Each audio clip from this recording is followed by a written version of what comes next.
Primero que nada, buenas noches, Arena México. Digo, buenos días, buenas tardes, buenas noches, dependiendo de a qué hora nos estén viendo. Bienvenidos a Irrelevant Wrestling Chat, la charla irrelevante de luchitas. Soy Eugenio, el representante legal de Miss Harley Williams. Y Ricardo, ¿de qué quieres hablar hoy? Y pensé que este día jamás llegaría. ¿Por qué? Porque uno nunca cree que sus grandes ídolos se vayan a retirar pronto. En el caso particular del episodio del día de hoy, ya lo estarán viendo en el título, güey, no es sorpresa para nadie. Pero el próximo 25 de agosto, Bryan Danielson probablemente tenga en All In en Londres la que sea su última lucha profesional. The Final Countdown, la están anunciando, la batalla de la cuenta final. Estamos hablando del que quizá es, al menos para mí, en mis libros, en mis registros, güey, el más grande de todos los tiempos. Y creo que es un buen momento para comenzar una semblanza, una especie de tributo a su carrera, porque probablemente estamos hablando del luchador que redefinió el concepto de luchador en el siglo XXI. Es una sentencia fuerte, dura. Vamos a tratar de argumentarla a lo largo de este podcast. Nada más para que quede bien claro, la lucha de este domingo 25 de agosto es Sweat Strickland contra Bryan Danielson y la premisa es título contra carrera. ¿Cuál es la historia detrás de la lucha? Vamos a llegar a eso al final del programa, pero como decías bien, es un buen momento para hacer una semblanza a la carrera de Bryan Danielson, Daniel Bryan, como sea que lo reconozcan mejor. Entonces, procediendo cronológicamente, Bryan Lloyd Danielson nace el 22 de mayo del 81 en Aberdeen, Washington. Su mamá, Darlene Jean, es una terapeuta, no sé si física o de la mente, no hay información al respecto. Y es educadora y desempeña como maestra de expresión del lenguaje. Su papá, Donald Orrin Danielson, es leñador. O sea, esta parte de cuando salía con su super barba y decían como, es que es una barba de leñador, pues sí, ¿no? Venía en sus genes. Su papá, leñador gran parte de su vida. Y posteriormente también persigue una carrera en educación igual que su mamá.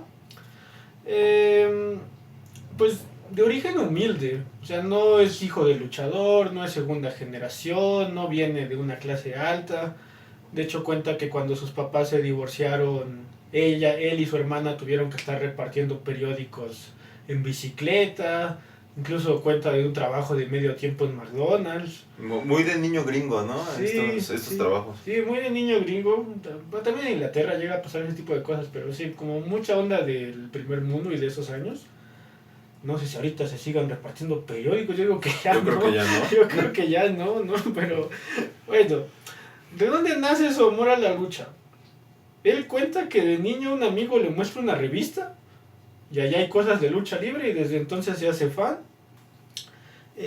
Background deportivo en el high school, que es lo que viene siendo como la secundaria prepa en México, practica fútbol americano y atletismo y en sus primeros años decide que quiere ser luchador profesional.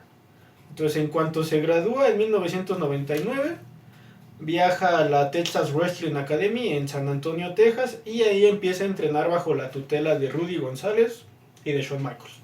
Nada más, ahí humildemente, güey. Humildemente. Debuta ese mismo año, pero en diciembre.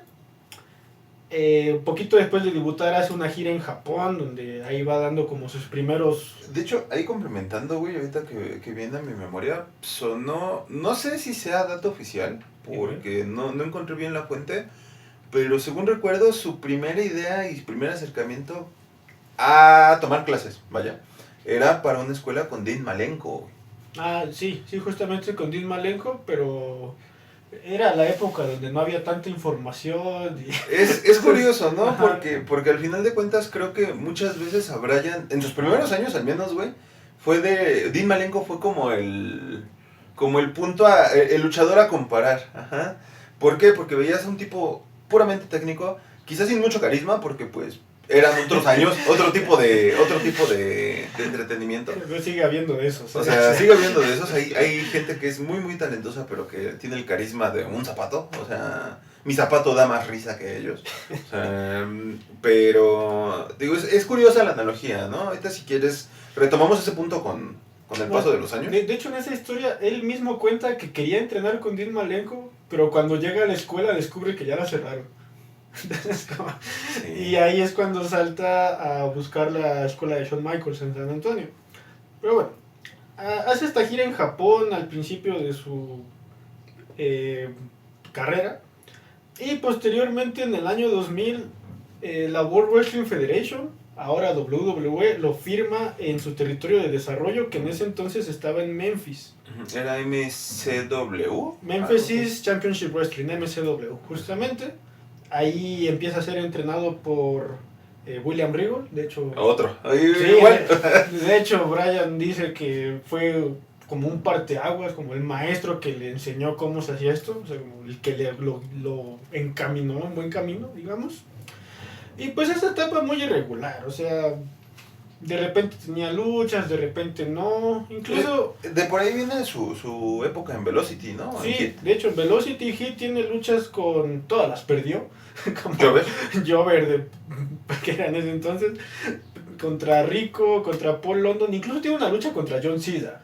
Antes de que fuera John Cena, ¿no? Pero... Contra Paul London, güey, ¿qué tan Jover tienes que ser para lloverle a Paul London? Mucho. No, sí, muchísimo. Y también hay como una... o él dice que le dijeron que estaba planeado para que fuera parte de esta división crucera, que surge como respuesta a la división crucera de WCW. Esta división crucera con Rey Mysterio. Era la... ¿cómo se llamaba? La división de pesos ligeros, ¿no? El Light Heavyweight Champions. Que según recuerdo, Eddie Guerrero fue campeón de esa división en algún momento de la vida. Que posteriormente a la compra de WCW es donde unifican ambos títulos y se crea el concepto del título crucero. Sí, justamente. Entonces estaba como en planes de que él estuviera ahí y a final de cuentas le dijeron, no, gracias chavo, pues ya. Y después de 18 meses lo liberan de su según contrato. Yo también fue porque terminó relaciones, ¿no? Con MCW, WWF en ese momento. Dijeron, pues ¿sabes qué? Ya no queremos trabajar contigo. Se llevaron sus Barbies, los de WWF, así como se llevaron en su momento de Ohio Valley Wrestling. Terminaron el contrato y se lo llevaron todo a FCW. Según recuerdo haber leído, la historia era la misma. Termina en contrato con MCW para ser el territorio de desarrollo y es donde empiezan los recortes. O sea, no, hay varios que no siguen, entre ellos estaba Bryan. Ok, buen dato. Entonces una vez que está libre, primero hace una pequeña estadía en Japón con New Japan. Y ahí es cuando lucha con su persona del American Dragon, que era este luchador enmascarado, ¿no? Y después de esto, vuelve a América. Bueno, de hecho, va todo el mundo. Y es lo que yo llamaría su consagración en el circuito independiente. Hace fechas en Ring of Honor, en Pro Wrestling Guerrilla, en promotoras del Reino Unido. Participa en la Batalla de Los Ángeles, en NWA, incluso tiene ahí fechas en una empresa extraña alemana. Y es WXW, ¿no? Sí. Es WXW. Sí, justamente esa. Y aquí, bueno, ayer me hacías la pregunta o me mencionabas que no sabías cuál era el prime de Daniel Bryan. Porque, vaya, luchó a un nivel muy alto todo el tiempo, ¿no? Entonces aquí yo estaba pensando... No sé si cuando llegó a Ring of Honor ya tenía como un nivel de elite. No, yo te diría, bueno, según yo la llegada a Ring of Honor es por ahí del 2004, 2005, si mi memoria no me falla. Pero es difícil definir, con Bryan es difícil definir cuál es su prime. ¿Por qué? Porque dio clásicos de la lucha libre independiente, sí, en Ring of Honor. Pero ¿cuándo despunta? O sea, ¿hay algún punto donde tú puedas ver, mira, aquí como... Yo te diría 2006-2008, que es cuando su reinado, el lapsus ese de su reinado máximo de Ring of Honor, rivalidades con Roderick Strong, rivalidades con Nigel McGuinness, que fueron clásicos instantáneos de la lucha libre independiente, Sí. Rivalidades con muchos otros jóvenes talentos que posteriormente pasarían a ser caras de diversas empresas o gente muy importante en el medio, caso Samoa Joe, caso David Richards, caso Claudio Castagnoli, alguna lucha con Cassius Ohno, tuvo luchas contra Takeshi Morishima, tuvo luchas en Japón, tuvo luchas... Por ahí en algún lado de internet, güey, circuló apenas una lucha contra William Regal. O sea, de esa lucha que todos dijimos, en algún momento se debieron haber enfrentado, güey. Se dio esa lucha en algún momento en un circuito independiente. Casi todas las luchas que dicen, no, es que esto es un dream match y debería de pasar. Si buscas lo suficiente, pasó. Lance Archer, no, sí era, ¿cómo se llamaba? Lance Storm. Contra Bryan Danielson también está registrada en los libros de Ring of Honor y en alguna promoción independiente de lucha libre canadiense. Después digamos que ya pues, el final de la carrera de Lance Storm. O final del aspecto competitivo, ¿no? De la carrera creo que quizá Dean Malenko fue así como la gota que no sabemos si en algún momento se dio, que probablemente se pudo haber dado. Nada más le faltó venir a México a enfrentar al Negro Navarro en mano a mano. O sea, creo que... No, pero si Vito enfrentó a alguien muy similar. Llegaremos a ese punto. Con lo que mencionas, me gustaría saber tu opinión. ¿Eres capaz de escoger como, bueno, por ejemplo, si yo te digo John Cena y te pregunto como su rival de su carrera, podrías decirme, no sé, Randy Orton, quizás. Ajá. Sería como, o él o Punk, ¿no? Probablemente no haya más. Podrías decir esos, ¿no? Pero si yo te pregunto, ¿cuál crees que sea la rivalidad insignia de Bryan Danielson? ¿Qué podrías responder? Está difícil. Es que tiene grandes rivales. Son muchos años de carrera. Estamos hablando de más de 20 años de carrera en la industria, donde ha recorrido todo el mundo, ha peleado contra prácticamente todos. O sea, yo te diría, a mi criterio, la rivalidad contra Nigel McGuinness en Ring of Honor. ¿Por qué? Porque fue una rivalidad de la cual ambos salieron beneficiados. En su momento fue lo que comenzó a posicionar tanto a Bryan Danielson como a Nigel McGuinness como figuras importantes dentro de la lucha libre estadounidense, y a su vez los comenzó a poner over para las demás empresas, o las empresas, vamos a decir, un poco más grandes, que, si nos vamos a escalas de tamaño en ese entonces, era Ring of Honor, Ring of Honor era como el punto medio entre lo profesional y lo cuasi amateur, porque por ahí estaban, peleándose el puesto con Pro Wrestling Guerrilla, con Dragon Gate, con XZY, empresa indie que se te ocurre en esos momentos. Más abajo pues estaba ya el circuito indie, güey. Arribita quizá estaba NWA, estaba alguna otra asociación un poco más de renombre. Un poco más arriba estaban los inicios de TNA, que en ese entonces, 2003, 2004, era TNA y NWA, o sea, estaban juntos los dos. Y ya años luz arriba estaba WWE, que ya tenía para ese entonces pues como 30 años, no, 20 y tantos años de haber existido. Así que es difícil, la verdad es que es difícil definirlo. Yo te digo, Nigel McGuinness, ¿por qué? Porque esa rivalidad los construyó a los dos, y en su momento los dos sonaron para WWE. No quisieron a Nigel McGuinness por alguna razón, no sé si por tema de consumo de sustancias o algo por el estilo. Ignoro por qué no se dio, pero por ahí del 2009-2010 se da el fichaje de Bryan Danielson a WWE, a una cosa aberrante llamada NXT, el reality, y se da el fichaje de Nigel McGuinness a TNA como Desmond Wolf. O sea, creo yo que para mí ese es su más grande rival, su más grande némesis, que ambos se hicieron no sé cuántas contusiones en las mismas luchas. Estamos hablando de un estilo físico, técnico y no sé, no sabría bien cómo definírtelo. Yo creo que Nigel McGuinness. ¿Cuál es tu posición? ¿Te tocó ver esa lucha cuando recién pasó? En vivo no, güey. Yo conocí a Bryan Danielson poco antes del fichaje con WWE. Y me acuerdo, es irónico porque yo lo ubiqué y lo empecé a conocer y empecé a empaparme del mundo de Ring of Honor, tanto por grupos de Hi-Fi, en ese entonces la red social del momento, güey, como por la revista de Superluchas, en la revista de Superlucha solían poner reseñas o escribir reseñas sobre los eventos indies. Y me acuerdo de una foto de él saliendo, no me acuerdo de qué promo fue. No sé si fue Dragon Gate o si ya fue en Ring of Honor, güey, en una foto con el título saliendo y el concepto de el sobrenombre del American Dragon. Dije, oye, este sujeto se ve imponente. ¿Quién es? El sujeto imponente, muy chiquito para el stand. Es que traía el título, güey, y la foto, al menos la foto que yo recuerdo, güey, tenía semblante de desgraciado, güey. O sea, dices, te apodan el dragón americano y tienes cara como de loco, pues dices, está cabrón.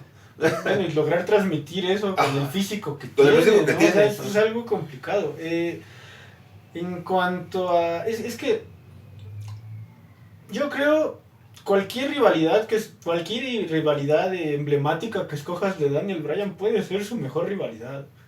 O sea, dices de Michael McGuinness, pero también su lucha de 60 minutos contra Samoa Joe, o su Iron Man en Overtime contra Austin Aries. No, vamos, yéndonos más para acá, güey, del segundo Pick Post, regreso del retiro, las luchas que ha tenido en All Elite Wrestling son también clásicos. El Iron Man match contra MJF es de las mejores luchas de Iron Man que yo he visto. O sea, sí, o sea, y es lo que quería mencionar cuando te preguntaba esta idea de su prime. O sea, yo creo que Bryan Danielson es el único luchador que podemos decir que su prime probablemente ha sido del 2006 para acá. Adelante. O sea, todo eso es su prime. O sea, es más, hasta fue el mejor de los retiros temporales que hubo. O sea, ahí también, bueno, vamos a llegar a eso más adelante, pero ha cambiado la industria también en muchas formas. Yo creo que su retiro y su regreso también influyó mucho. Vamos a discutirlo un poco más adelante, porque si no vamos a perder la continuidad. Pero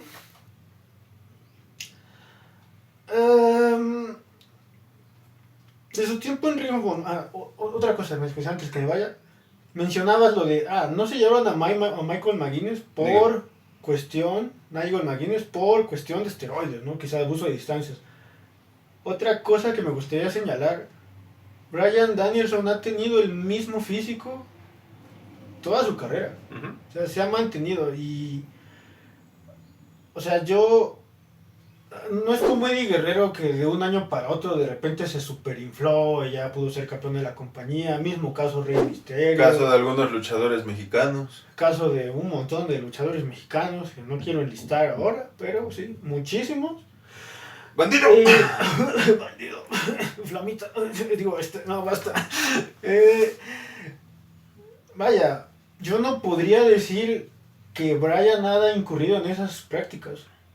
Es difícil, fíjate, y sí, es cierto, güey, porque ¿ves el paso de los años? O sea, y pon tú, se nota el paso de los años, porque pues todos tendemos a crecer, ¿no? A envejecer y pues cosas que antes salían ya no salen, tú sabes, ¿no? En el caso de Bryan, se llega a ver en las fotos, del primer Ring of Honor, puedes ver un físico más detallado, más, vamos a decirle más limpio, pero no ves un cambio físico tan radical con respecto a lo que son sus etapas posteriores. Caso de la entrada a WWE, caso de la estancia en WWE, que muchas veces en WWE es donde se dan esos cambios, vamos a decirle, raros. Caso Chad Gable, por ejemplo. Vince McMahon dándote esteroides. caso Chad Gable, por ejemplo, no. O sea, que se nota el cambio físico. No, o sea, tú ves a Chad Gable cuando fue tercero en las Olimpiadas. Su físico es de un atleta, pero no es el de un físico-culturista, ¿no? Lo ves actualmente y dices, o sea, no manches, o sea, cuando estaba en plenitud de ser un atleta no se veía así, ahora se ve así. ¿Cuál es la única explicación? O sea, no hay otra. O sea, lo siento, pero... No aclarando, no estamos criticando el uso de esteroides dentro del deporte, porque creo que 95% del deporte implica esteroides. Y incluso para llevarlos necesita cierta disciplina que no cualquier persona puede llevar.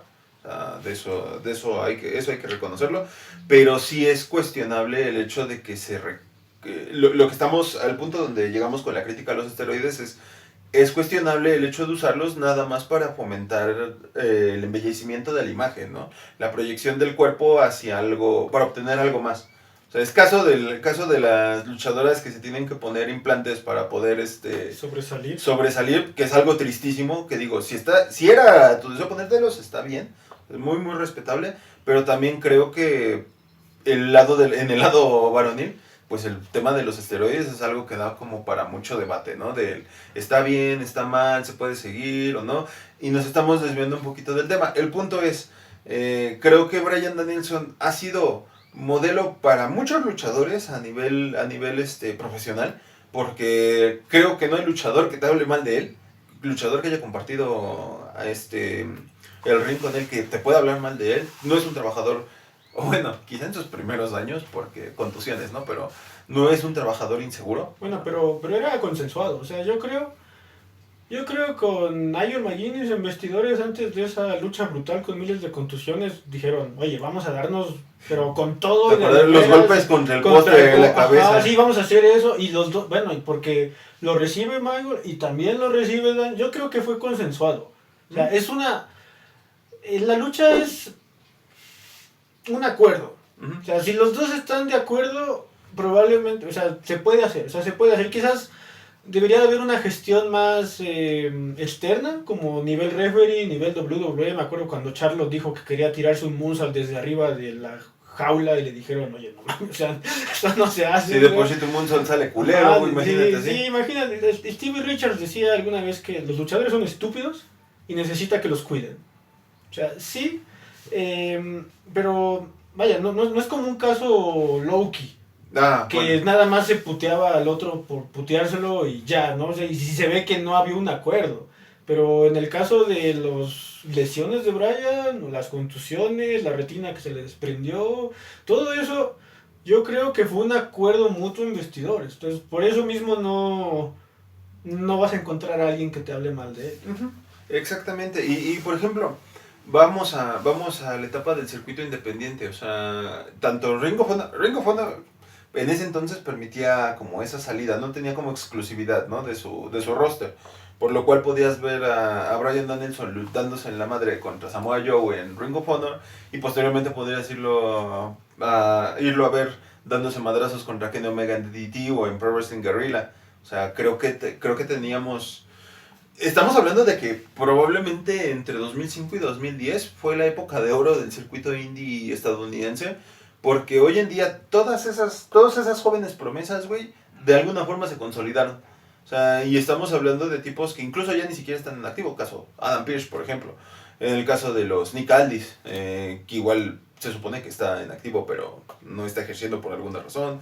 Estamos hablando de los CM Punk, estamos hablando de los Samoa Joe, AJ Styles, Kenny Omega, Hangman Page, los Motor City Machine Guns, estamos hablando de Claudio Castagnoli, de Kings of Wrestling, que eran Castagnoli y Cassius Ohno, o Castagnoli y Chris Hero, para los entendidos del medio. O sea, del caso de Nigel McGuinness, con el caso de el mismo Morishima, que estuvo viniendo acá a hacer giras. La época de... Vamos a decirle... Fue una época, no sé si decirle baja, quizá para New Japan, pero igual, o sea, todo ese talento concentrado, güey, posteriormente pasó a ser parte de otras grandes empresas. No vamos tan lejos, por ahí también está una Fatal 4-Way, no sé si la recuerdas. Bryan Danielson, Kenny Omega, Tyler Black, hoy en día Seth Rollins en WWE. ¿Era Fatal 4-Way o era Triple Threat? No, creo que es Triple Threat. Creo que es Triple Threat, ok. Y estamos hablando de que ahí está, güey, el que fue la cara de 2015 a 2018, por ahí, de New Japan Pro Wrestling, que era Kenny Omega. El que fue la cara y el miembro más importante de WWE entre 2010 y 2015, que fue Seth Rollins.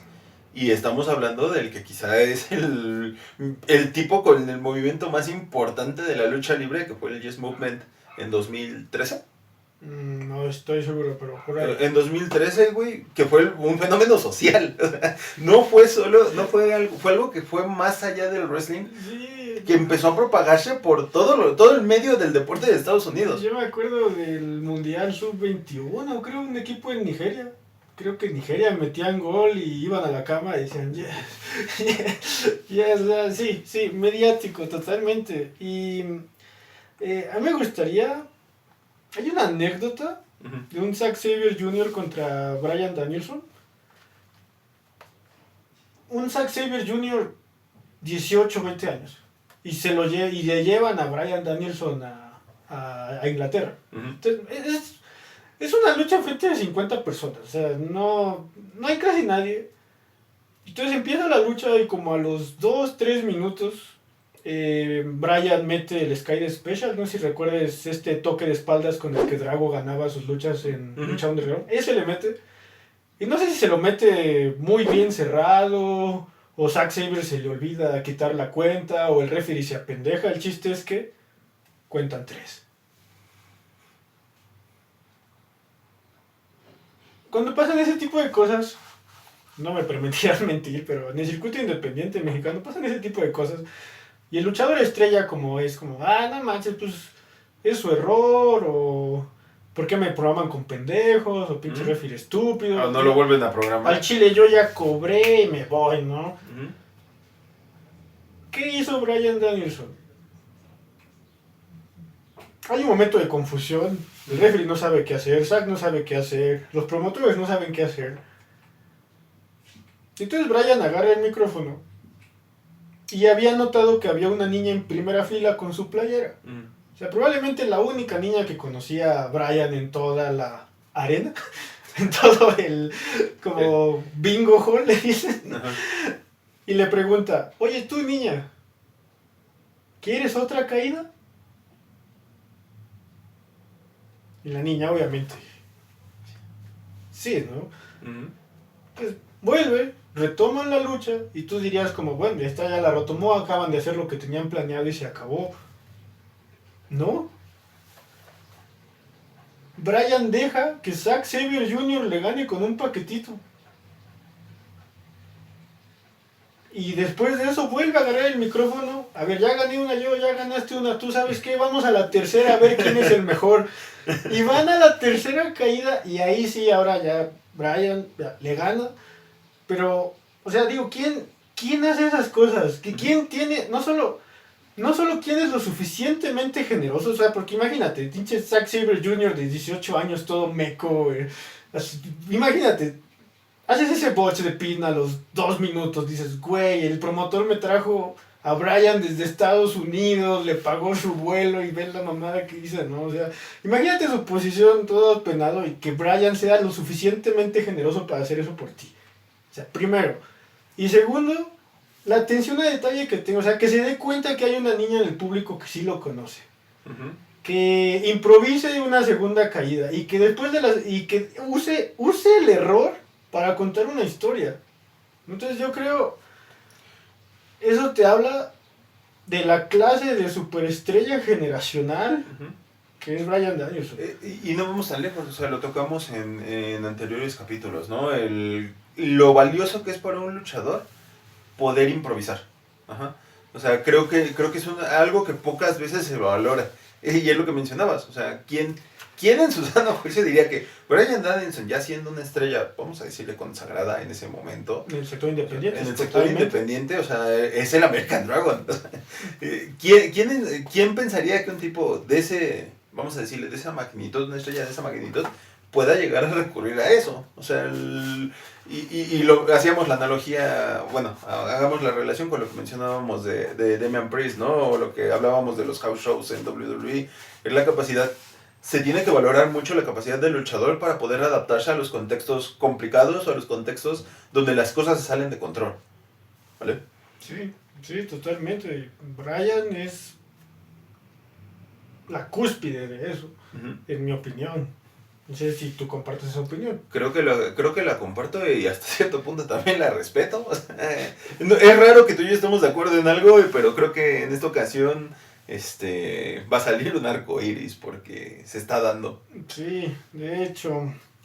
Hay más historias en el sector independiente. Me parece que llevamos 30 minutos. ¿Quieres cortar aquí y pasar a dormir? Sigamos hablando. Yo puedo tirarme aquí 3 horas, güey. O sea, ¿qué más tenemos del circuito indie? ¿Qué más pasó? Otra anécdota. El Bryan Danielson contra Austin Aries. Otro clásico. En Iron Man. Cuenta Bryan que su plan para esa lucha era muchísimo más ambicioso. ¿Qué quería hacer? quería que la primera caída, o sea, la lucha de 60 minutos quedara en empate. Después de eso iba a pedir otra caída de 60 minutos. Y los siguientes 60 minutos debía quedar en empate.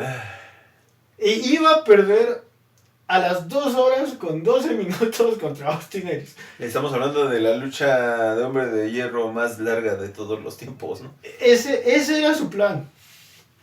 Su plan. Pero ¿qué pasó? Que a los 60 minutos se da cuenta que no tiene la atención del público. Sí.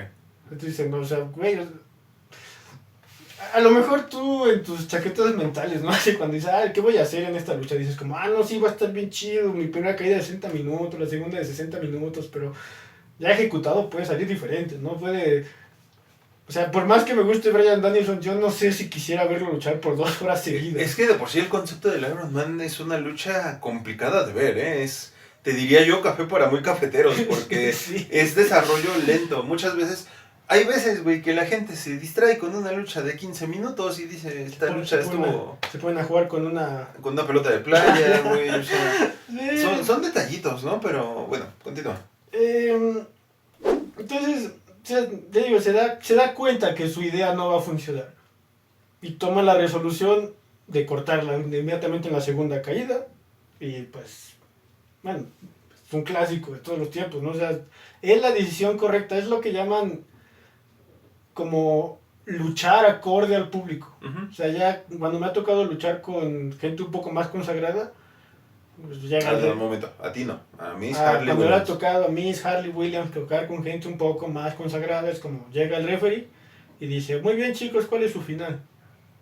Y le dice, no, pues vamos a ver cómo nos agarra el público. Entonces, si los agarran más a ellos van arriba, y si los agarran más a nosotros, entonces nosotros vamos a ganar. Entonces yo pienso, de hecho lo menciona Chris Hero, uh-huh. Bryan Danielson es el tipo de luchador que puede subirse pues casi sin haber marcado. Así como, mira, vamos a hacer como final y quiero hacer esto y aquello. 2, 3 cositas, se suben y empiezan a ver qué pasa.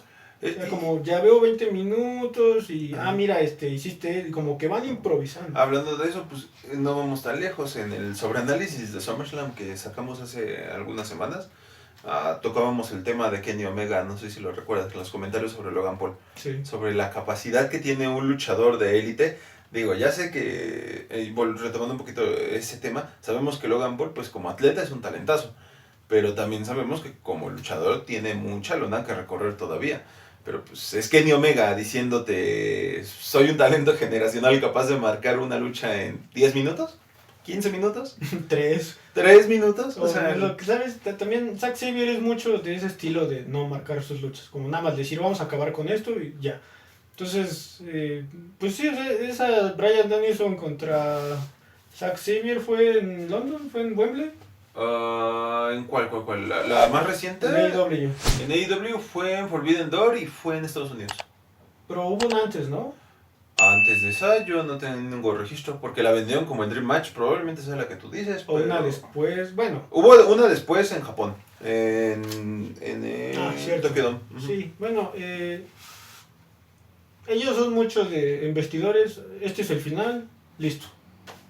Se suben y... Que salga lo que tenga que salir. Sí, que salga lo que tenga que salir y pues es una habilidad fuera de serie, o sea, incluso a nivel alto, incluso a nivel elite de luchadores, o sea, es algo muy difícil de hacer y yo creo probablemente Bryan sea el mejor haciéndolo. Y ve, hablando de retomando igual temas pasados, güey, qué bueno que lo trajiste a la mesa, Austin Aries. Estamos hablando del tipo que proyectaba parecer algo similar a Bryan, que se posicionó igual muy fuerte en las indies, güey, pero que la cabeza no le dio para más. O sea, el problema con Austin Aries, todo el mundo lo sabe, todo el mundo lo sabemos, fueron sus problemas de actitud de investidor. O sea, y fue lo que terminó frenando al que para mí era un talento generacional en ese entonces, un tipo que iba a marcar época, que la marcó hasta cierto punto, en sus luchas en Ring of Honor, con sus luchas en TNA, su presencia en TNA, que fue lo más decente del horrible regreso de la división crucero en WWE. Oye, ¿dónde dejas a Neville? fue de lo más decente en la división crucero de WWE. Pero creo que aquí te demuestra, estamos como en polos opuestos, ¿no? ¿Qué hubiera pasado si Bryan no hubiera tenido esa disciplina, si no hubiera tenido esas ganas de sobresalir, esa lona recorrida, esas experiencias y el trato internacional que ya había tenido? Pues probablemente estuviéramos hablando de que nunca se habría podido posicionar como se posicionó durante su carrera. Creo que Austin Aries es como ese contrapunto perfecto, ¿no? Te hace como ese match del soy muy bueno y sé por dónde moverme, sé con quién conectarme, sé cómo comportarme, y el soy muy bueno y me destruyo la carrera a mí mismo porque soy muy bueno. Y porque quiero ganar todo a fuerzas. Exactamente, o sea, creo que tanto, de todas las rivalidades, es imposible sacar una gran rivalidad de Bryan Danielson. Yo te mencioné la de Nigel McGuinness porque creo que fue muy relevante para su carrera, pero tenemos también los piques contra Zack Sabre Jr. recientemente. Tenemos rivalidades dentro de WWE en la época, para mí una de las épocas más oscuras de WWE. Creo que, no sé si tengas más datos sobre el circuito indie, quieras que hablemos de algo más. Solo, ya que mencionas lo de su disciplina, también yo creo, bueno, para poder aspirar a ser como el más grande de todos los tiempos, no basta con ser muy talentoso. También es una cuestión de disciplina y de ser enfocado y de ser ordenado. Y lo ves, o sea, quizás exagero, ¿no? Pero ve el físico de Daniel Bryan a lo largo de todos los años. ¿Cómo no ha cambiado? Eso te habla de alguien disciplinado.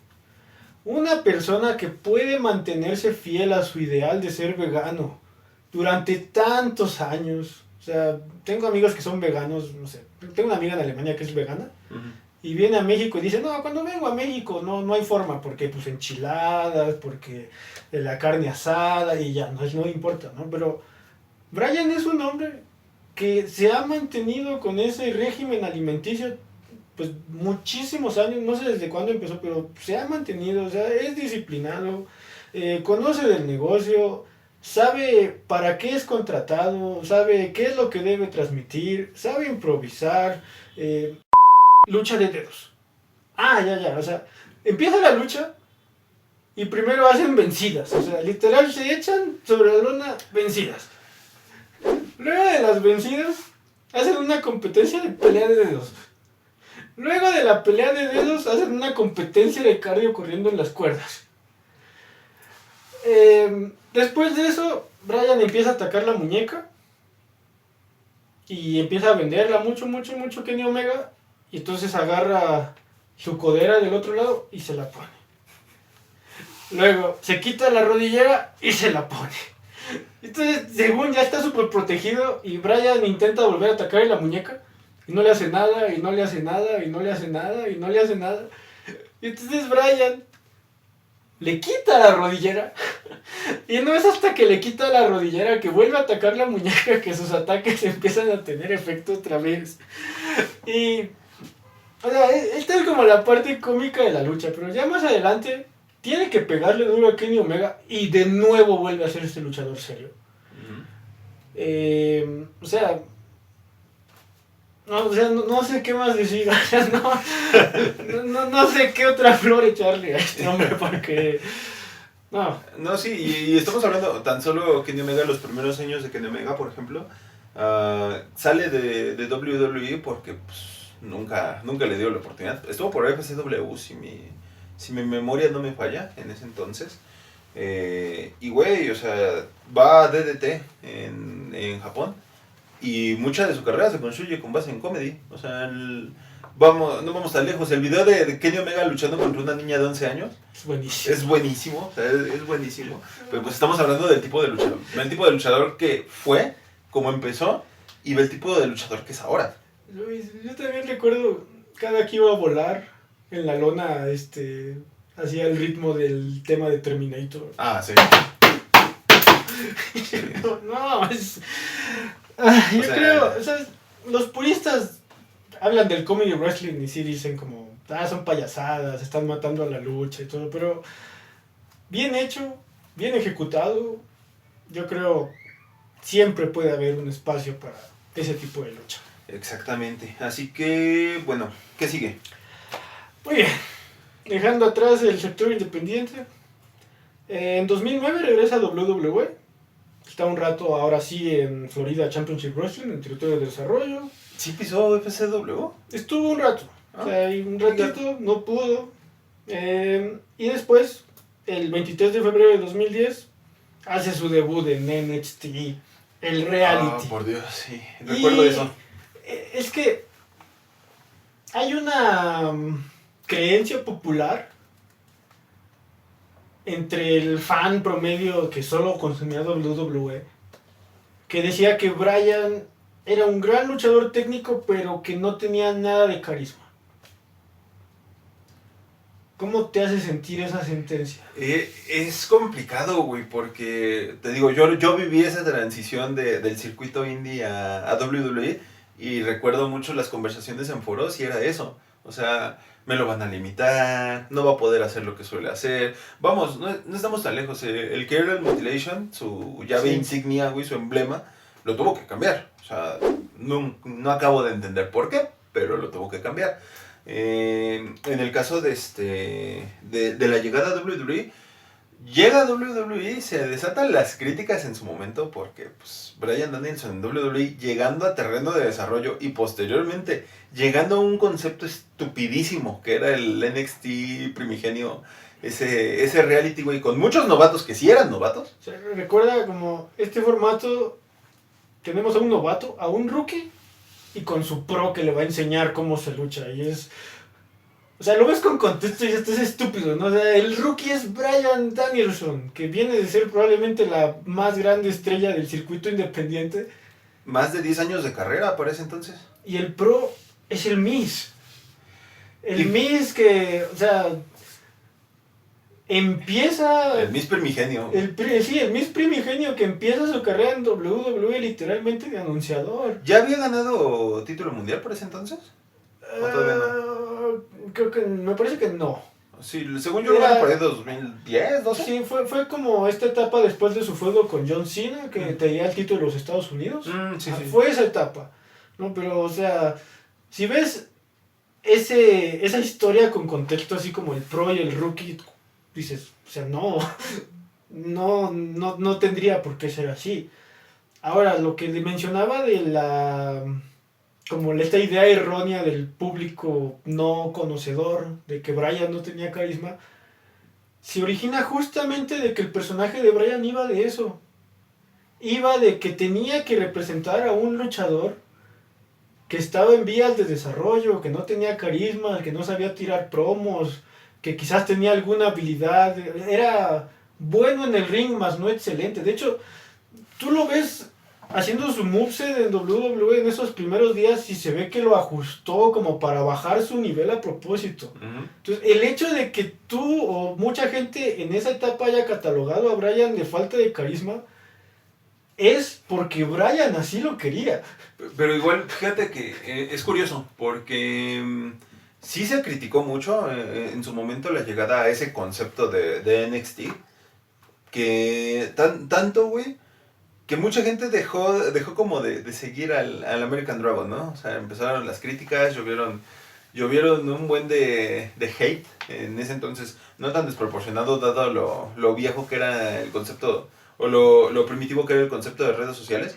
Sin embargo, sí se nota, ya viéndolo en retrospectiva, WWE quizás no se equivocó tanto con la idea de lo que quería transmitir, porque empieza, güey, ¿cuál es la primera lucha de Bryan Danielson en NXT? No sé si lo recuerdas.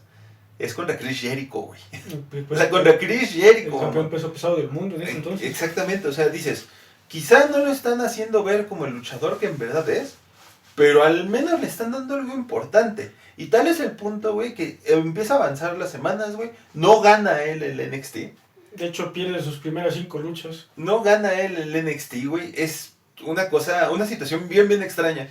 Yo no dudo que quizá en su momento sí el Miz haya influido un poco para poderlo haber, ¿cómo decirlo? Como para ayudarlo a progresar en esos en esa falta de skills en el caso del micrófono. También como adaptarse también al estilo. Exactamente. Producto, ¿no? O sea, no sé qué tanto lo haya apoyado con eso, pero empieza la construcción de un babyface en ese momento, güey, poco a poco, que termina explotando en algo más grande, ¿no?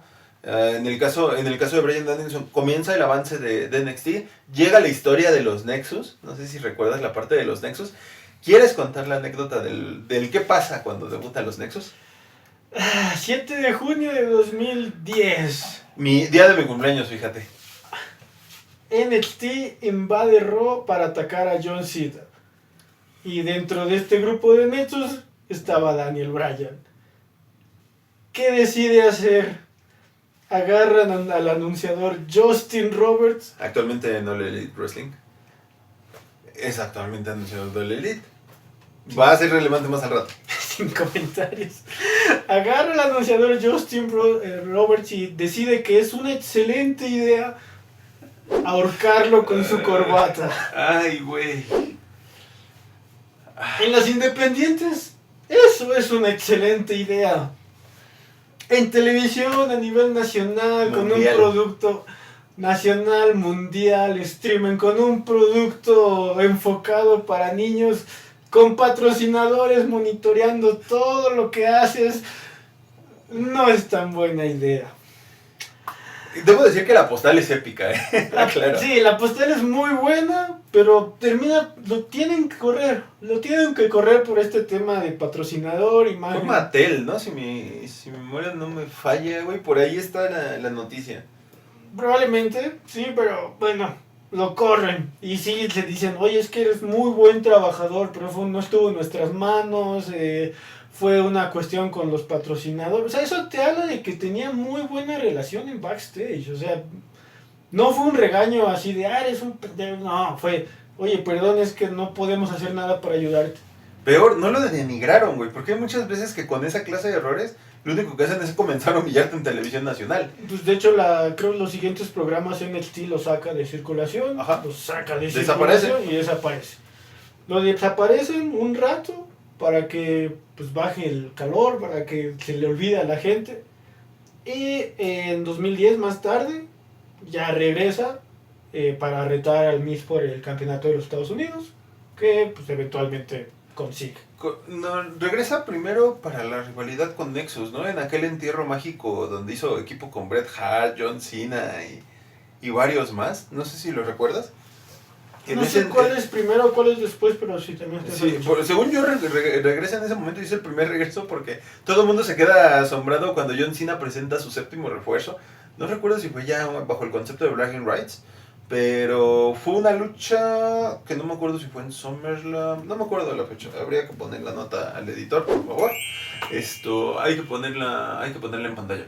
Pero recuerdo mucho el impacto que causó en ese momento. Oh, por Dios, el regreso de Bryan Danielson después de que lo corrieron como cierta figura teológica, güey, se fue y resucitó a los 3 meses. O sea, estamos hablando de un tipo. ¿Cuántas veces tú has escuchado, güey, de un tipo que corren de WWE y lo recontraten al poco tiempo? Tendría que hacer memoria. Está muy cabrón esa situación, güey. Regularmente. ¿Cómo se llama? El crucero el que era manejador de los AOP y... pero eso se montaron una historia con base en internet. No sé si en verdad estuvo fuera en algún momento. O sea, total, nos estamos desviando del tema. Regresa Bryan Danielson. ¿Qué pasa después de la rivalidad? La rivalidad con el Miz, ¿no? Por el título de los Estados Unidos. Otra cosa... Esta historia con Brie Bella y con Nikki Bella, donde las gemelas estaban, pues, como compitiendo por su amor. WWE en esos años fue una cosa muy curiosa. Sí, traía su título de Estados Unidos, y aquí con las dos gemelas, es como... Que luego es chistoso, ¿no? Porque lo ves con el pasar de los años y la que ganó esa disputa fue Brie.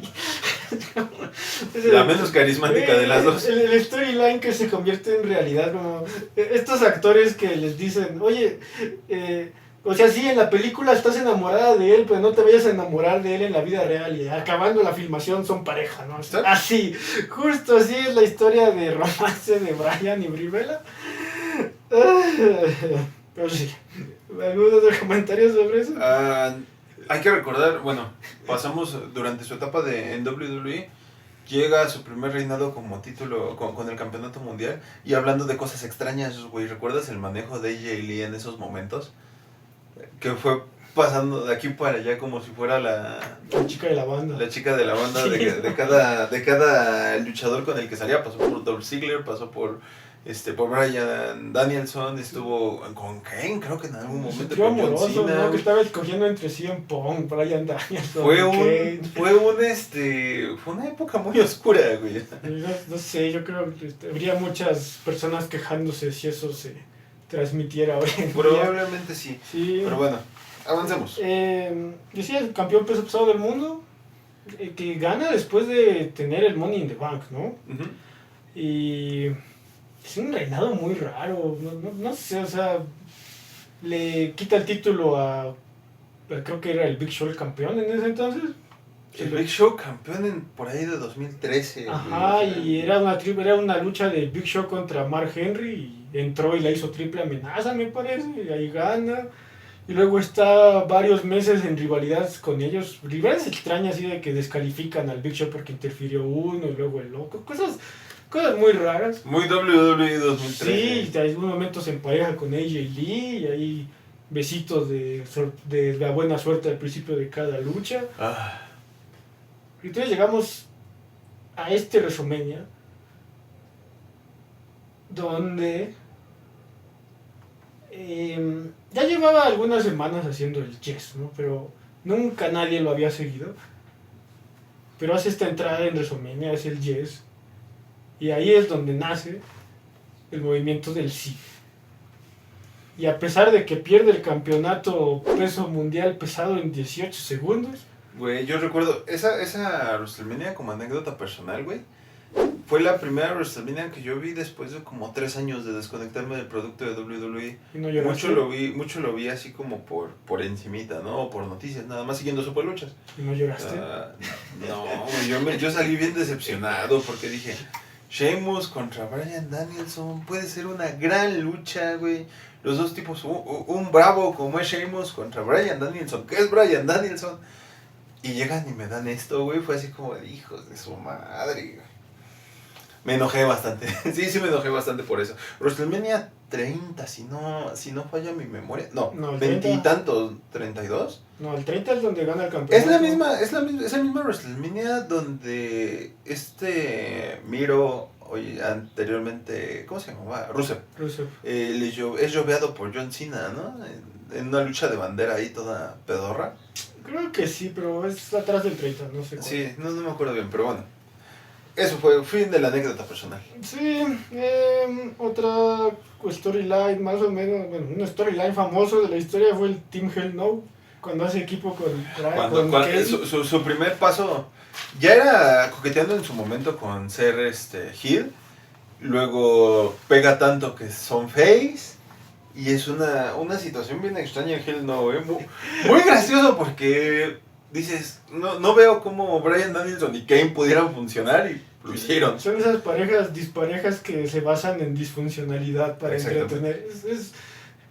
Ese formato, al menos yo, o sea, lo he visto con varias luchadoras, lo he intentado replicar con varios luchadores, pero yo creo el Team Hell No es el mejor ejemplo de ese tipo de parejas disparejas. Te diré, igual ahí yo creo que pudo ser y no fue porque pandemia, lesión y demás. El Team RK Bro que se presentó después, güey, era muy bueno. Era muy, muy bueno. Y funcionaba. El Brotherweight con Matt Riddle y Pete Dunne, igual temas de pandemia o lesiones, pero hay pocos candidatos, la realidad, en ese formato de equipo de pareja, dispareja. Pero, ¿qué pasa después de la historia del Team Hell No? A ver, espera, pero hay un segmento. Bueno, Está como toda esta parte de que van a terapia de pareja, para manejo de ira, no sé qué. Ay, WWE 2015. No, pero hay un segmento donde están en terapia y Bryan agarra el micrófono y le dice, no, quizás tú seas el demonio favorito del diablo, pero yo soy el vegano más recio del mundo. Y Kane se le queda viendo y le dice, Daniel, ser el vegano más recio del mundo es como ser el enano más alto del mundo. Y creo que cumples ambas. Ay, no. Comedia. Buenísimo. Los Royal Rumble. Los Royal Rumble donde Bryan tiene una influencia enorme, ¿los recuerdas? No, recuérdamelos. Estaba súper over con el Yes Movement. Ah, ya me acordé.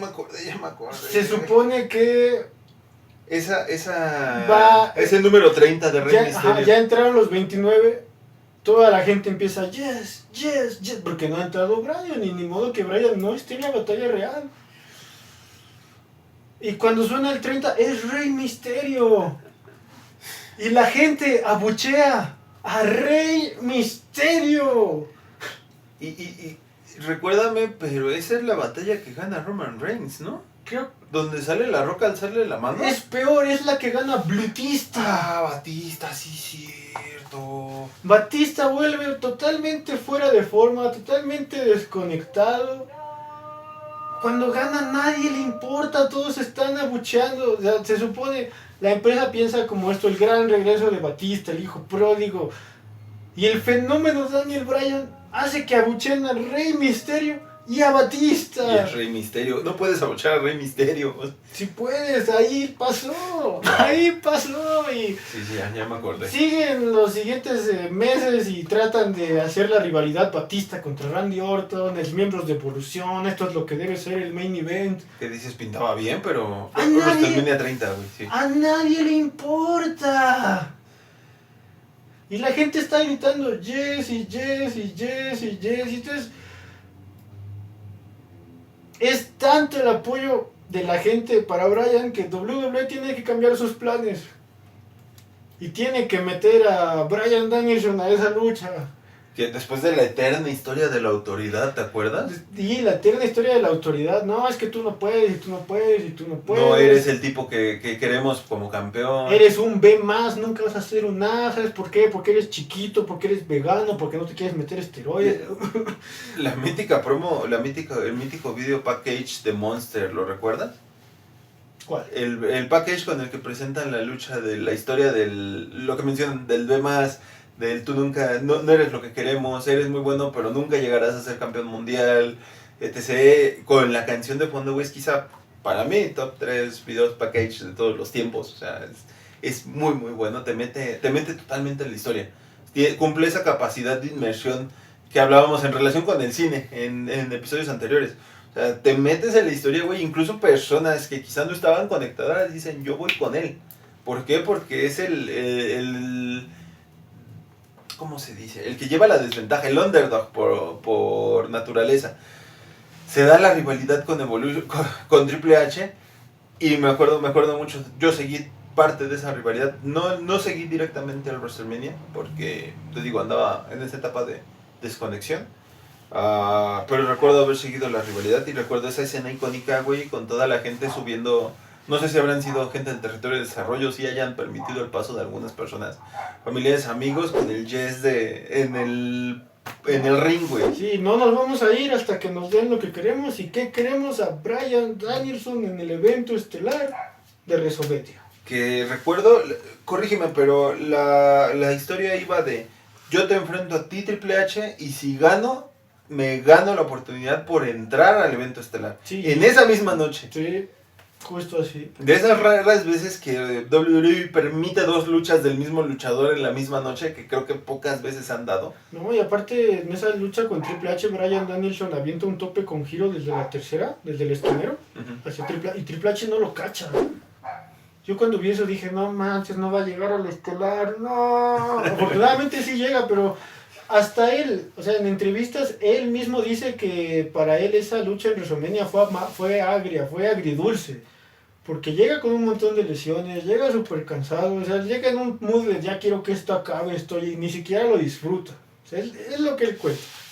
Sí, y te diré, aquí por ejemplo, mucha gente no la pondría porque dices, en calidad luchística quizá cuestionable, pero para mí la triple amenaza contra Batista y contra Randy Orton en el evento estelar de WrestleMania, de un WrestleMania importante porque era el WrestleMania 30, ¿no? ¿Sí fue WrestleMania 30? Sí. Sí fue WrestleMania 30. Porque era WrestleMania 30. Te dan ese evento estelar, güey. Para mí, ese es quizá el top 3 luchas más importantes de la carrera de Bryan Danielson. ¿Por qué? Porque fue el cierre perfecto de todo un movimiento social que terminó impactando en la cultura popular del deporte americano. O sea, a la fecha hay gente que sigue haciendo el sí o el no en su momento en diferentes arenas donde se presente, en diferentes eventos deportivos donde se sepa que está Bryan Danielson. Sigue siendo un punto histórico importante que dio un cambio en la perspectiva de WWE del quizás sí podemos cambiar las cosas sobre la marcha con tal de que el producto funcione, ¿no?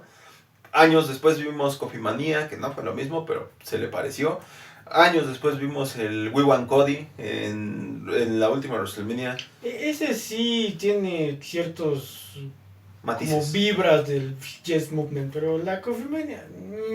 fue algo también que salió de la nada. Sí, pero no se dio el seguimiento. Sí, no tiene el seguimiento. No fue la misma magnitud del su primer retiro. Ay, Dios, recuerdo haber leído esa nota y luego ver el video, porque fue en esa época oscura donde nos quitaron 52MX de los paquetes de cable, que era donde yo seguía WWE en ese momento. ¿Cablevisión? No, era ¿Dish? Más TV. Más TV. Sí, yo también. Ese entonces, y güey, fue una de esas situaciones que dices, no puedo creer que sea real, porque veníamos de a los pocos, hace unos años antes, el retiro de Edge, no sé si lo recuerdas. Mismo tema, situaciones en el cuello. Creo que fue duro. Sí, fue algo duro de ver, ¿no? ¿Tú cómo lo tomaste? De la nada.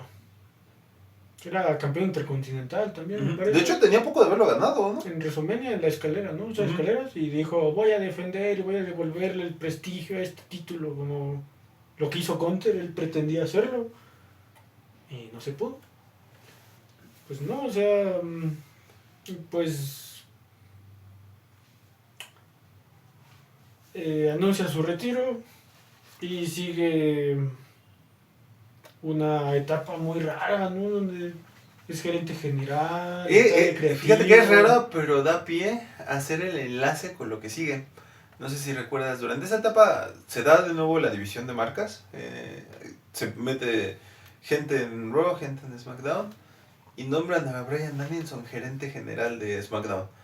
Figuras que quizá en algún momento se pueda hablar de la importancia, o si tienen o no importancia, la historia de la lucha libre estadounidense. Pero nos trae a una gira en México. ¿Recuerdas esa gira en México? En esa gira en México se le está haciendo entrevistas a Bryan Danielson. Medio tiempo, creo que es el medio. Y ahí es donde nos enteramos todos que es gran fanático de Blue Panther, güey. Estás hablando... En esa entrevista, los de medio tiempo le recuerda... Le hacen la mención de que pues, tienen un regalo especial para él y le mandan la máscara de Blue Panther, y es donde menciona, o sea, es de mis luchadores favoritos, de un tipo al que yo seguía y pues siempre quiso como compartir cosas con él, ¿no? Se da toda la historia toda su historia en la gerencia general no es relevante, o sea, tiene la realidad pocos reflectores, hasta que de la nada cambia el paradigma y en algo pocas veces visto en WWE, se da reversa a una situación médica. Porque había pasado anteriormente lesiones de gravedad, caso Stone Cold Steve Austin, que terminó tanto limitándose como luchador, al punto de pues tener un retiro silencioso, no fue un retiro que fuera caso Ric Flair, por ejemplo. O sea, no fue un retiro totalmente oficial, si tú quieres, pero pues se termina haciendo él a un lado. con Bryan Danielson, con Edge en ese entonces. Edge había tenido un tema muy, muy similar, ¿no? Fue una lesión de las cervicales, del cuello, que tenían que hacer la fusión interespinal, una cosa así. Sí, se fue para atrás a una escalera. Ajá, o sea, en el caso de Edge lo mismo, y Edge, según se sabía ahí, ya estaba retirado totalmente. Con Bryan Danielson el mismo tema, tanto las lesiones del cuello como el tema de las contusiones cerebrales, que sabemos lo estricto que fue el tema de las contusiones cerebrales en WWE posterior a la situación de Chris Benoit en 2006. Sí, más o menos. Por ahí. Se da esta situación y cambia la perspectiva de WWE al punto de decir, estoy en condiciones, denme el alta. Yo no sé si sea tanto como que cambió la perspectiva de WWE o que quizás hubo un avance médico que pudo hacer un procedimiento quirúrgico que fuera lo suficiente para que WWE le diera pues el visto bueno de que siguiera luchando. Ahora, yo creo que ese punto es de inflexión porque o sea, Bryan consigue que su cuello esté lo suficientemente bien para regresar y en los siguientes años vemos esa misma situación replicada. O sea, yo hasta me imagino como, seguramente Edge le preguntó, oye, ¿qué hiciste? Se comienzan a dar los regresos, ¿no? Y Page, oye, ¿y qué hiciste? ¿No? Y entonces van viendo, y eso da pie al regreso de Edge posteriormente, eso da pie al regreso de Page posteriormente. No sé si vayamos a ver algún otro, pero, o sea, yo digo, este esfuerzo que hizo Daniel Bryan para poder regresar abre las puertas y cambia la industria para pues que otras personas también hagan lo mismo. Y no vamos tan lejos, según yo, el tema era una fusión de vértebras, algo así el concepto que traían para liberar la presión, y son lesiones, güey, que ya posteriormente tuvo Sheamus, que se operó y todo salió bien. Posteriormente, en algún momento también tuvo Tommaso Ciampa una lesión en el cuello muy similar, que según recuerdo fue en una lucha contra Sheamus cuando eran de bar con Cesaro. Según recuerdo ahí se lesiona el cuello y tiene que operarse. También otro que se hizo una operación parecida apenas fue el mismo Braun Strowman. O sea, estuvo muchos meses fuera, pero fue una operación que tenía que hacerse, se la hizo y regresó. O sea, creo que quizá fue una combinación de varios factores, ¿no? El decir, ya hay un procedimiento médico arriesgado, quizá, porque son muchos meses de recuperación, pero lo suficientemente bueno para decirte, tu carrera puede terminar en tus términos, ¿no? ¿Qué pasa durante la segunda etapa el regreso de Bryan Danielson? El regreso del Salvador. Exactamente, la resurrección. La resurrección. Tiene una rivalidad con AJ Styles por el título de WWE y se hace rudo. Y entonces da pie a tu personaje favorito de Bryan Danielson. Uy, sí, no sabes. El nuevo Daniel Bryanson.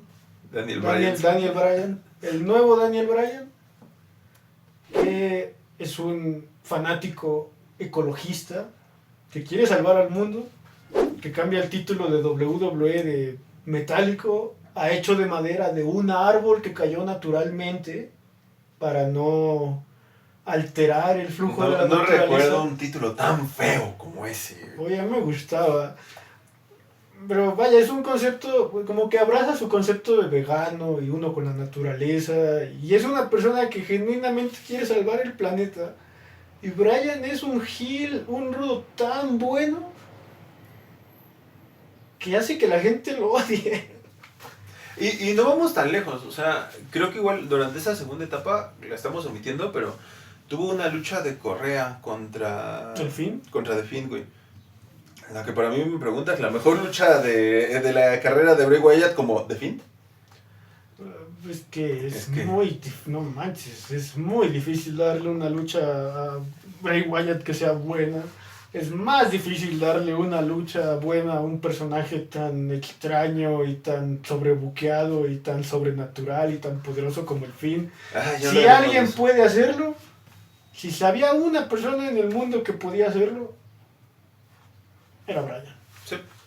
Sí, se da precisamente el movimiento de la cofimanía, ¿recuerdas en ese entonces? Que según recuerdo y decían, el push era para Mustafa Ali, güey. Y luego Randy le pisa el ojo y valió pito. Sí, para Mustafa Ali, otro tipo que... O un tipo que sí podemos decir, güey, que tiene el carisma de un zapato. Él sí. O sea, tiene mucho talento, pero el carisma de un zapato. Tanto es así que es de los pocos ex WWE que sí ha salido al circuito independiente post su despido y ha ganado una u otra cosa, pero no ha sido relevante. O sea, si se sigue manteniendo en el... Como dice Paul Heyman, en la isla de la irrelevancia. Llega este suceso con la Coffeemanía, güey. Kofi gana el título en una WrestleMania, voy a decir no mala, pero sí ya se veían los tintes de cansancio del régimen anterior. Ni siquiera le ponen así papelitos ni nada, güey. O sea, fue una celebración bastante pero salió plana. Pero salió todo el vestidor a cargarlo en hombros, ¿qué más quieres? No, todo el vestidor, salían 3 Jovers, güey. Y el New Day. el punto está eso, ¿no? Se da el regreso de Bryan Danielson.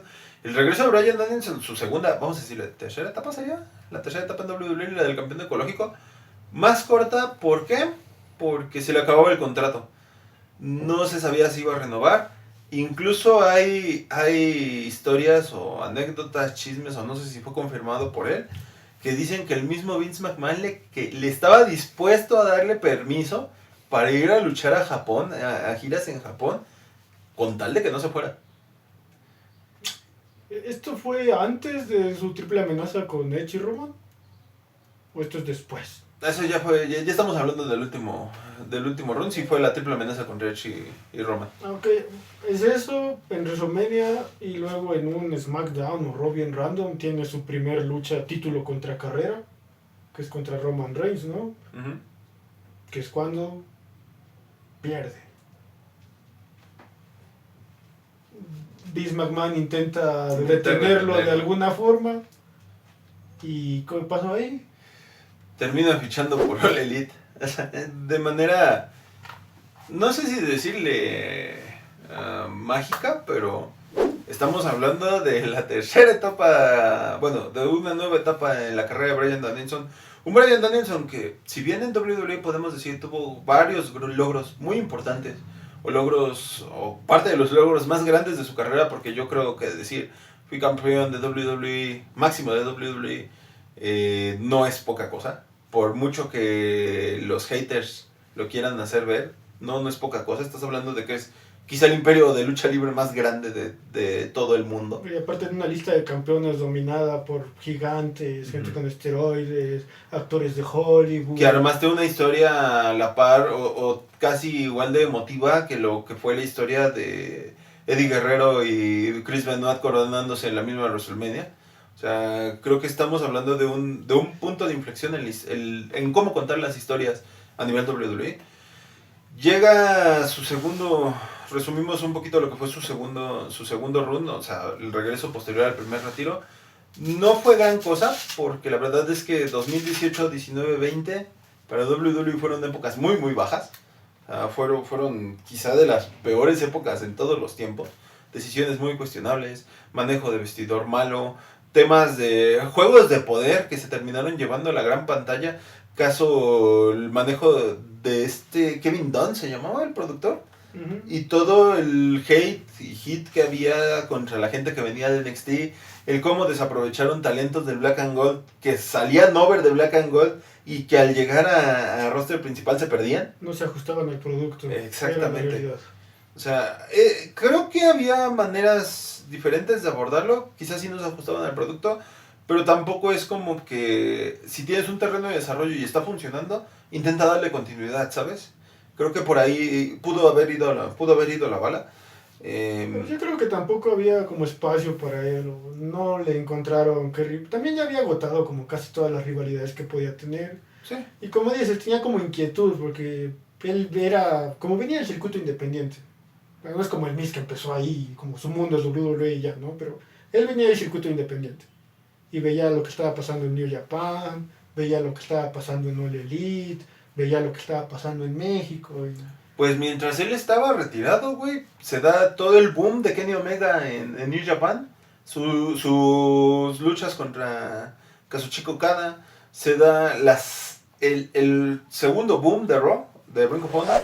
con la presencia de The Elite, con los John Box, unos ya consagrados John Box, algunas apariciones de los Motor City Machine Guns, ya las pocas estrellas,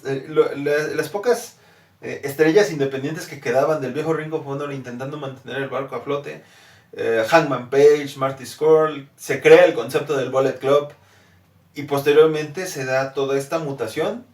Y sé que no te gusta, pero tenemos que hablar de All Elite Wrestling. O sea, llega la fundación de All Elite y para el momento en el que Bryan termina contrato, All Elite ya tenía algunos meses funcionando. No recuerdo si unos meses o ya había cumplido el año funcionando. Creo que el año. O sea, llega esta salida, güey, y con el éxodo tanto de luchadores del Black and Gold, cuando se da ese fenómeno horrible de 2.0 en medio, se van varios luchadores del Black and Gold y termina recayendo ahí Bryan Danielson, que según recuerdo fue en un All Out, la memoria no me falla, va a cumplirse en estos días el aniversario del regreso de Bryan Danielson al circuito independiente. Si vemos a All Elite como circuito independiente, aunque no lo sea. Llega, güey, y se cae internet en ese momento. ¿Llega a una lucha o solo llega a hablar? Primero aparece. Okay. Aparece de la nada, llega a retar, si no recuerdo mal, a Hangman Page en ese momento. La primera rivalidad es contra Hangman Page por el título. Y tienen dos luchas, señoras luchas. Y fue bien interesante porque tú decías, viste el desarrollo del segundo round de Bryan Danielson, se veía que todavía podía hacer cosas, pero no estábamos conscientes de las ganas que traía él de salir y comerse al mundo otra vez. Si te acuerdas de su lucha contra Drew Gulak en un evento pay-per-view super random. No manches, esa lucha. No sé si recuerdas los William Regal contra Chris Benoit. Sí. Yo creo que estaba a ese nivel, o sea. Yo vi esa lucha y dije, Bryan, ¿cómo puedes seguir a ese nivel? O sea, si me dices que no sabías que seguía a ese nivel o que quería seguir estando a ese nivel, yo creo que vuelve a ver esa lucha. Sí, pero creo que más que nada fue la duda, porque estás mucho tiempo parado y posteriormente regresas, pero regresas a WWE, que si bien sabemos no es como el top, se requiere cierta habilidad, ¿no? Dices, no sabe, se da la salida después de más de 10 años en la empresa, si mis números no están descuadrados, de más de 10 años en la empresa, dices, la intriga es cómo va a volver. Tiene lo que se necesita para volver a posicionarse fuera con un estilo tan diferente como era el primer estilo de All Elite, o el estilo del All Elite primigenio. O sea, fueron los grandes cuestionamientos, güey. Pero se da también, en ese entonces te digo, todo este éxodo de salidas del Black and Gold para allá. Recae Adam Cole, otro de que en algún momento habría que hablar. Recae Keith Lee, pobre Keith Lee. Recaen varias figuras importantes y entre ellas recae Bryan Danielson. Dices, es un gran fichaje para All Elite Wrestling, es un fichaje que va a ayudar a posicionar a otros, y según, no sé si traigo cruzadas las fechas, probablemente sí un poquito, pero tenía poco de haber regresado CM Punk a la lucha libre profesional. Fue un choque de estilos y de visiones bien curioso. Todos sabemos cómo acabó el desmadre de CM Punk en All Elite. Su excusa de, yo vengo aquí a enfrentarme y ayudar a los jóvenes, claro, a posicionarlos, etc. Total, vidrio real, llórame un río. O sea, pasa ese tema y ves llegar a Bryan, güey, con un perfil sí alto, porque es Bryan Danielson. Llega a retar directamente al campeón y no gana, güey. No gana. Llega a tener después algunas otras luchas contra Kenny Omega. Y es capaz de mantener el ritmo que Kenny Omega. Sí, pero mira, empate de 1 hora. O sea, el empate de 1 hora, lo mismo que había hecho hace 15 años contra Austin Aries, y vuelvo a lo mismo. Un hombre súper disciplinado puede hacer exactamente lo mismo que hacía hace 15 años. ¿Por qué? Porque siempre está entrenando, porque siempre está cuidando su nutrición, porque aunque tuviera el cuello, o sea, lo ves, ¿no? O sea, está fuera Seth Rollins unos meses, regresa antes de lo esperado y llega bofo, llega pasado de peso, llega lento. Digo que no es el caso de Bryan, o sea, aunque estuviera lesionado se mantenía en forma, se mantenía entrenando, se mantenía con su nutrición. Y por eso insisto, o sea, para ser el más grande de todos los tiempos no basta el talento, tampoco basta, sí, ayuda la disciplina, pero también tienes que tener como la capacidad intelectual de saber cómo manejarte y todo eso lo tiene él. Exactamente, y te digo, o sea, la etapa de Bryan Danielson en All Elite, güey, creo que ha sido otro equivalente para decir dónde está el prime de Bryan Danielson. Tiene luchas contra Hangman Page, una trilogía contra Hangman Page que es buenísima. Tiene luchas contra Kenny Omega que son buenísimas. Tiene luchas contra Will Ospreay. Tiene luchas contra Zack Sabre Jr. Ha ido a Japón a enfrentar a Kazuchika Okada. En Japón. O sea, tiene, ¿cómo decirlo? Tiene un poco de todo. O sea, y ves tan solo el lenguaje corporal de Bryan en All Elite, güey, y se nota que está disfrutando lo que está haciendo. Que sabe que quizás sí es su último run, pero que va a entregar hasta lo último por hacer lo que ama, que es la lucha libre profesional. O sea, lo ves y en todas esas rivalidades, güey, tuvo en su momento rivalidad con Jon Moxley.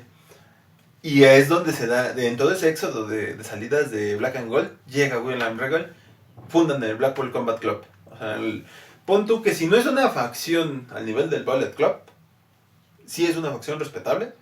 Tiene a 4 grandes y talentosos luchadores. Bryan Danielson, Jon Moxley, Claudio Castagnoli, Wheeler Yuta, que pese a que sé que no es santo de tu devoción. Tiene salud. Tiene salud. Uy, y eso ya ni eso, güey. Perdió otra vez el título Pure de Ring of Honor. Llega a tener luchas bastante buenas. Llega a perder contra Daniel García, güey. Contra Daniel García. Es la persona que dejó que Zack Sabre Jr. de 18 años lo piñara. O sea, Daniel García, que si bien no es un mal luchador, en ese entonces apenas era conocido. O sea, que había tenido algunas interacciones con el Jericho Appreciation Society, con el Inner Circle, en esas rara historia de guerra de facciones que hubo en la Elite al principio. Con un tipo al que se le compara en su momento con Dean Malenko, güey, por lo mismo. Eres un talentazo, pero tienes el carisma de un zapato. O sea, y te digo que es curioso cómo se hacen esta conexión, ¿no? De yo, Bryan Danielson, quiero entrenar con Dean Malenko y por azares del destino no se da. Se me compara con Dean Malenko en su momento por el mismo tema, estilo, complexión física, el tema del carisma y demás. Y posteriormente yo voy a hacer un trabajo para el que muchos consideran el siguiente Dean Malenko, que es Daniel García. O sea, quizá me estoy yendo muy arriba con la comparación. Yo solo estoy hablando de lo que hemos visto y escuchado, ¿no? Empieza a impulsar a luchadores jóvenes, güey. Acepta a Wheeler Yuta bajo su tutela en el Blackpool Combat Club. Wheeler Yuta es un chavo luchador joven con un estilo muy... Es una rara mezcla entre el estilo de Bryan Danielson cuando mete Strong Style con el estilo más de... ¿Cómo le dice él? El de Dead Jitsu de Jon Moxley. O sea, es un híbrido ahí extraño, güey. Pero funciona. Y comienza a tener lucha tras lucha tras lucha hasta que llega ese momento donde dice: estoy entrando en mi último año de contrato y le prometí a mi hija que cuando ella cumpliera 7 años yo iba a dejarlo. En cuanto eso en cuanto eso lo da a conocer él, es donde comienza este último run, pero a todo lo que da. O sea, empieza con Zack Sabre Jr. Tiene luchotas contra Eddie Kingston, güey. Su lucha en el Continental Classic es un maldito clásico. Yo no soy sentimental, güey, pero esa lucha en el Continental Classic estuvo así de hacerme llorar, güey. Fue sumamente emotiva.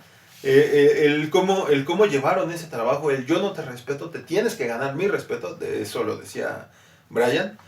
Cuando ya se había ganado el respeto de Moxley, el respeto de Castagnoli durante el mismo torneo, güey, te tienes que ganar mi respeto, güey. Es una gran historia que van contando a lo largo de las semanas y a lo largo de la lucha. O sea, ves los movimientos de Bryan siendo agresivo, siendo rudo, y posteriormente tienes luchas de él siendo técnico. Tienes más que el luchador, que es el bueno o el malo, es el luchador. El tipo que puede ir a hacer cualquier trabajo a cualquier lado y pues va a empezar a sobresalir. O sea, empieza a poner over a la gente, empieza a ponerse over con el público. Tiene una gran lucha, fueron 2 luchas contra Ricky Starks, güey. Una lucha que salió de la nada, porque la verdad es que la rivalidad la trabajaron así de 2 semanas antes, güey. Y dieron una lucha de correas, güey, que para mí fue muy top. O sea, fue muy, muy top esa lucha de correas. Dolorosa de ver, güey. Para que una lucha sea así incómoda de ver, güey. Pero por lo buena que está haciendo, es un trabajo muy, muy difícil. Y ya no me quiero extender porque si no dices, me vas a decir fanboy de AEW. No, pues ya te extendiste. El daño ya está hecho. A ver, espérame. En cuanto a su hija, yo aquí en el sector independiente me llegaron a contar la historia de un luchador que se metía a las extremas. Uh-huh. El del deshuesadero, ¿no? No. Este deshuesadero de coches y van y... Es donde sale este video del vato que hace un moonsault desde un techo hacia un coche, hacia el cofre de un coche, uh-huh, y le atina. Y me llegaron a contar que decía, es que ya no quiero meterme a estas luchas, porque tengo hijos. Y si me pasa algo, ya no va a haber nadie para ellos. Entonces, bajo ese sentido es lo mismo con Bryan, ¿no? Como su hija es consciente de la cantidad de operaciones a las que se ha metido.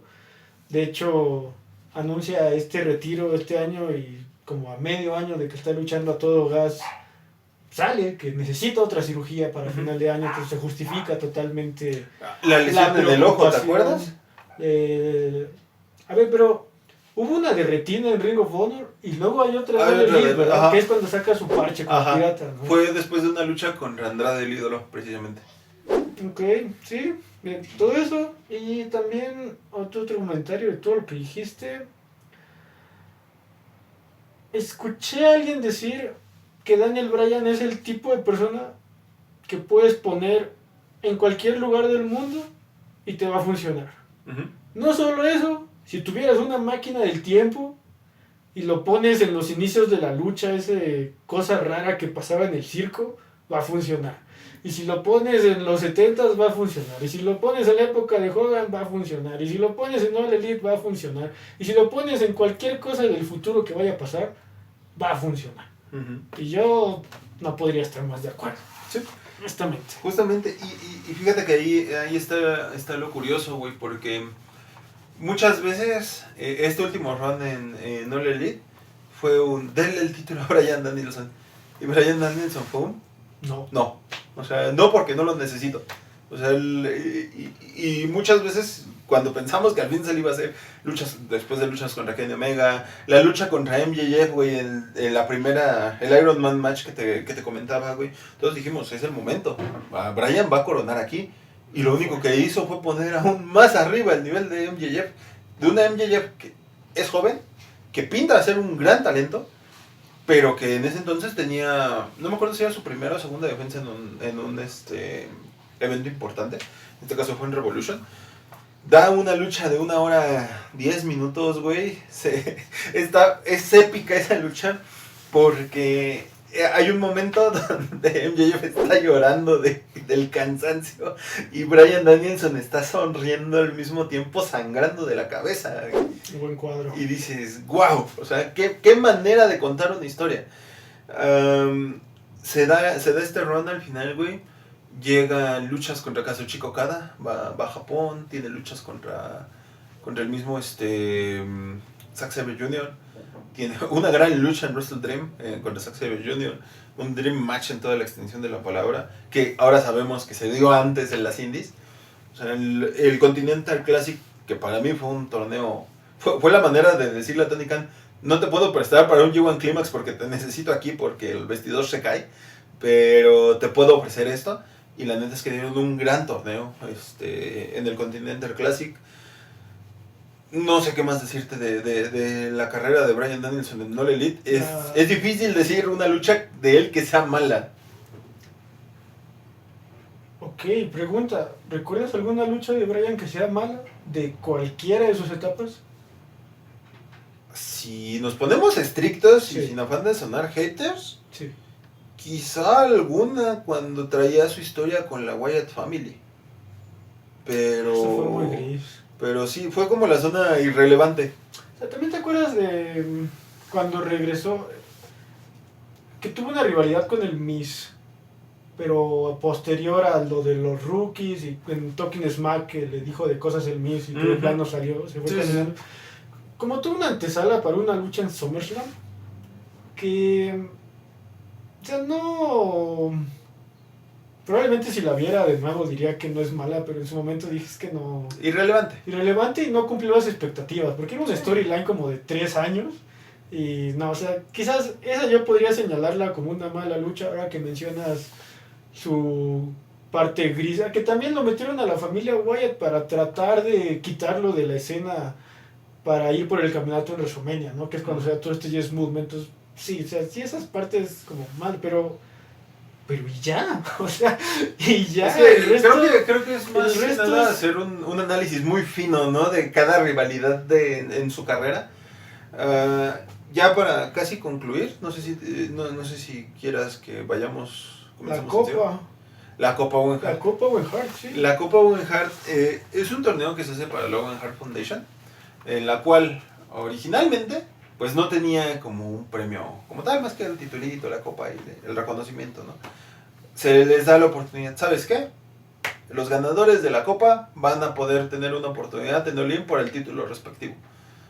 Mariah May contra Toni Storm, se da esa Mariah May campeona de la Copa Owen Hart femenil, y Bryan Danielson gana la Copa Owen Hart varonil. Y de nuevo, clásicos en cada ronda. Y aparte, como vendías consecutivos, una cosa súper espectacular. Ahí se da el cierre de la trilogía contra Hangman. Y por ese tiempo fue cuando viene a México a hacer su lucha con Blue Panther, o sea tiene la participación de Bryan Danielson en la Arena México, ¿te acuerdas que estuvimos ahí? Ahí fue donde nació toda la idea de al fin aterrizar el concepto del podcast. Es difícil, güey. Yo te juro que nunca había sentido yo esa vibra especial en algún lado, yendo a ver a alguien que quería ver, porque nunca había visto a Bryan Danielson en vivo. Pero recuerdo... nunca lo verás de nuevo. Recuerdo con mucho cariño esa presentación. Sobre todo porque...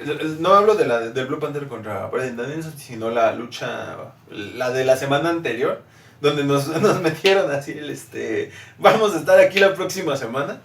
Yo sí pensé, hijos de la chingada, pudieron haberla programado para hoy, pero pues ¿qué se le va a hacer? Una lucha que tú dices, no es top de la historia, pero un relevos australianos, ¿te acuerdas? El Blackpool Combat Club viniendo a México, a Arena México, a enfrentar a Místico, a Volador, a Blue Panther y al Último Guerrero. Puro yes y puro no. Fanservice a lo estúpido. O sea, ¿y sabes qué? Me lo comí todo. Sí, también el fanservice. O sea, fue mágico. O sea, yo no recuerdo una vibra así en algún lado. Se da después la lucha. El Bryan Danielson contra Blue Panther fue tendencia mundial o tópico mundial en el tema de las luchitas, güey. En internet, habla inglesa, estaban hablando de eso. Llegó a haber noticias en Japón de la lucha contra Blue Panther. O sea, estamos hablando del tipo que, te lo decía en ese entonces, para mí fue ir a ver a mi luchador favorito de todos los tiempos, enfrentarse a su luchador favorito de todos los tiempos. Fue magia. O sea, por ahí el piloto salgo con la playera de esa lucha. O sea, fue algo muy, muy, muy especial. Llega la victoria de Bryan Danielson. Sabemos que tiene su lucha contra Swerve para Londres. Y hacen la historia de título contra carrera. Que también, en parte, todos sabemos. El mismo Bryan lo comentó. Yo ya no estoy bajo contrato con All Elite. Estoy cubriendo las fechas. Ahora sí que las fechas casi de a gratis y sobrepaga. Me la están pagando por outsourcing. Casi. Y se arma el título contra carrera. Y aquí viene la gran pregunta. Bryan Danielson comentó que cuando su hija cumpliera los 7, él se retiraba. ¿Ya los cumplió? su hija, según yo, cumple los 7 en septiembre. Así que estamos en la antesala de quizá ver la lucha consagratoria de Swerve como figura en el wrestling mundial. Y despedirnos del que probablemente es el más grande de todos los tiempos. O bien de ver un último run del más grande de todos los tiempos con el oro. A mi criterio y viéndolo como pronóstico, te diría que estoy casi seguro que Bryan no va a aceptar ganar el título. O sea, no quiere ganar el título.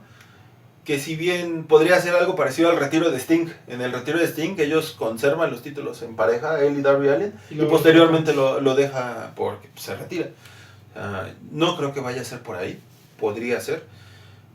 También creo que sonaron muchas personas para ser el último rival. Creo que es muy de Bryan Danielson decir, quiero poner a este chico over. Más over aún, porque el año de Swerve ha sido grandioso en cuanto a tema de defensas, ha sido un gran campeón. Creo que es difícil predecir el resultado de esta lucha. Considero que va a haber muchas lágrimas de macho durante la misma. ¿Qué te gustaría que pasara a ti? Si por mí fuera, yo no dejaba que se retirara jamás. Pero es imposible. ¿Qué te gustaría que pasara? ¿Que se fuera como campeón? Yo siento que no se va. Yo siento que no va a ganar el título. No es que sientas, es que quieres. ¿Qué te gustaría? No, es imposible. No puedo darte. No puedo ser parcial con esa decisión. No seas parcial, solo dime qué quieres. Yo quisiera que siguiera y poder verlo defender al menos una vez el título. A mí me gustaría eso. Que soy consciente de que no va a pasar, probablemente. Que te digo, va a haber muchas lágrimas de macho en esa lucha. También, estamos hablando de un grande que probablemente va a cerrar su etapa como luchador en activo. Que no dudo que quizá por lo mismo del amor al arte y demás, llega a tener algún regreso especial o algo, situaciones esporádicas, ¿no? Caso, no sé, el Undertaker en sus últimos años de ya nada más me aparezco un mes a luchar en WrestleMania y se acabó. Le hago un chokeslam a la roca y me voy. Exactamente. Yo creo que va a asumir algún puesto directivo a nivel All Elite por la figura que representa, por lo importante que es para el vestidor. Y pues esto fue la carrera de Bryan Danielson. No sabemos qué vaya a pasar porque esto se está grabando antes de la gran lucha. Pero creo que podemos hablar de un tipo comprometido y de un grande. Totalmente. Solo quedan unas cuantas cosas en mis notas. El Yes Movement, de alguna forma, es un origen de lo que vendría siendo el JIT, de lo que vendría siendo el Yeah. O sea, como imponer estos monosílabos para ponerte over con la gente es algo que sale de Bryan. Uh-huh. Y también premios. Bueno, la lista de títulos que puedes encontrar en Wikipedia es incontable, o sea, no puedo resumir todos. Pero premios que le dio el Wrestling Observer, tu medio favorito. Uy, sí, no sabes. Mejor libro del año, por el libro Yes, My Improbable Journey to the WWE Main Event in WrestleMania. También el mejor DVD de Pro Wrestling del año, se llama Just Say Yes. Mejor luchador técnico del 2005 al 2013, ganó todos los años. También de 2021 a 2023, me parece que es ya su run en AEW. Y también la lucha del año contra Takahashi Morishima, que me parece es cuando se desprende la retina, en 2007. Y ya. ¿Cuál es el indicativo de que el Wrestling Observer no es un buen medio?